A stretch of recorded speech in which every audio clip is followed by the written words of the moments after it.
లేదండి, మేము ఇక్కడ ఏరియాలో స్థానికంగా ధర్మనగర్, సంజీవ్ కాలనీ ఫ్యామిలీస్లో మేము ఇక్కడే ఉంటుంటాం, చర్చిలో ఇక్కడే. అయితే చాలా దారుణంగా ఉందండి వినడానికి. మేము 8:30 ఆ ప్రాంతంలో మాకు తెలిసింది. వచ్చి చూసాము. అప్పటికే ఎస్ఐ గారు, సిఐ గారు వీళ్ళందరూ అబ్జర్వ్ చేస్తుంటే అయితే చాలా ఇలాగా నైట్ టైము అంటే ఇది అర్ధరాత్రులు జరిగింది కాదండి, ఎర్లీ మార్నింగ్ 3 to 4 ఆ టైంలో జరిగి ఉండొచ్చు. అయితే ఇక్కడ మనుషులైతే ఇలాంటి వాళ్ళు ఎవరు లేరండి. ఇక్కడ అంతా క్రిస్టియన్స్ ఇలాగ చాలామంది ఉంటారు, కానీ ఏ కాస్ట్ వచ్చిన అందరూ కలిసి ఉంటారు. ఇక్కడ ఇది ఎవరో బయట వాళ్ళే కావాలని తీసుకొచ్చి ఇక్కడ చేసి ఉండొచ్చు అని మేము అనుకుంటున్నాం. లేదు సార్, ఇక్కడ స్థానికులు ఎవరు అసలు అలాంటి వాళ్ళు కాదు. పిల్లలు లేక కూడా చాలామంది బాధపడుతూ ఉన్న వాళ్ళు కూడా చాలామంది ఉన్నారు. బయట వ్యక్తులు ఎవరో వచ్చి అంటే పలానా ఏరియాని అబ్జర్వ్ చేసి ఆల్రెడీ ముందు ఒకసారి అబ్జర్వ్ చేసో లేకపోతే చేసి కన్ఫామ్గా ఈ విషయం హైలైట్ అవ్వాలని ఏరియాలో చేసి ఉండొచ్చండి. చేయాలంటే ఇంకెక్కడెక్కడో ఏదో చేయొచ్చు, రోడ్ల మీద కాలువలు అవి ఉంటాయి. కానీ ఏరియాలో ఒక ఇంట్లో మధ్యలో పెట్టడం అంటే ఈరోజు చిన్నపిల్లలు అయ్యారు, రేపు పద్దెవలను తీసుకొచ్చి చంపేసినా ఉంటుందా? ఇది ఎక్కడో ఆల్రెడీ మర్డర్ చేసి తీసుకొచ్చి ఇక్కడ పడేశారు.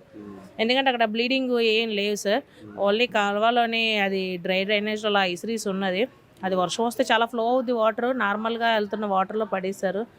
చాలా దారుణం సార్. ఇలాంటి వారి మీద గవర్నమెంట్ కఠినంగా చర్య తీసుకోవాలని మేము మా ఏరియా తరపు నుంచి కోరుకుంటున్నాం. చాలా మంది పడుతున్నారు సార్, పిల్లలు లేకుండా చాలా మంది పడుతున్నారు.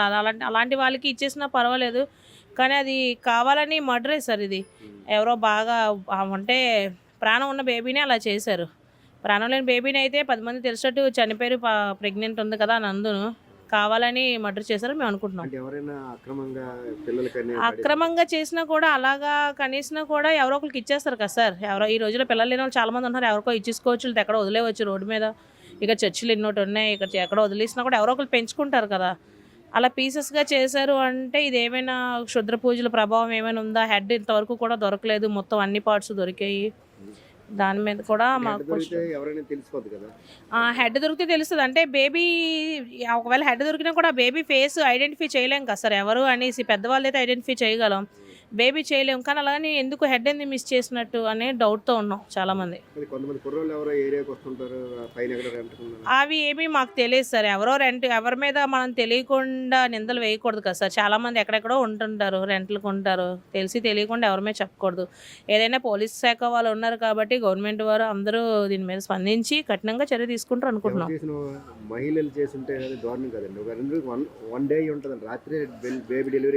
ఎస్ సార్, అలాగే అదే కనిపిస్తుంది, అలానే కనిపిస్తుంది.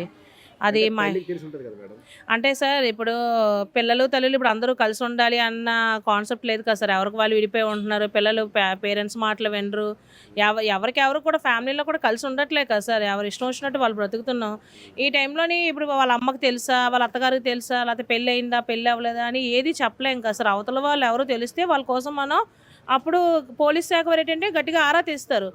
ఇది ఎవరు చేశారు, జెంట్స్ చేశారా, లేడీస్ చేశారా, అమ్మాయికి తెలిసి ఆ బేబీని చంపారా, తెలియకుండా చంపారా, అవన్నీ మనకు తెలియదు కదా సార్.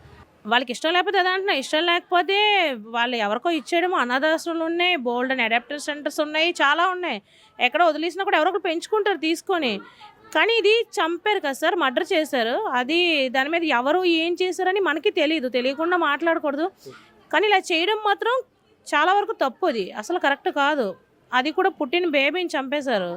చాలా బాధాకరంగా ఉంది ఈ విషయం.